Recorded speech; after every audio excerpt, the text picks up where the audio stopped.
সত্যি এটা আমাদের ঘর আমাদের মন্দির। আপনি যদি ঘরকে যত্ন করেন তাহলে সেই ঘর যদি আপনার পজিটিভ এনার্জি দেয়, আপনার জীবনেও সুখ সমৃদ্ধি ভরে উঠবে।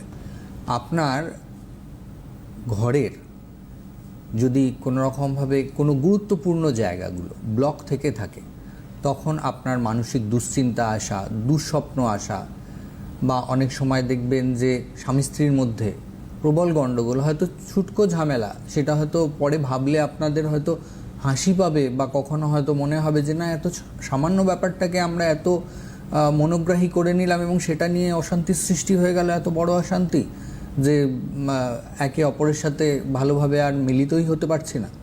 তো এগুলো কিন্তু আমাদের বাস্তুর ওপরে অনেকখানি ডিপেন্ড করে।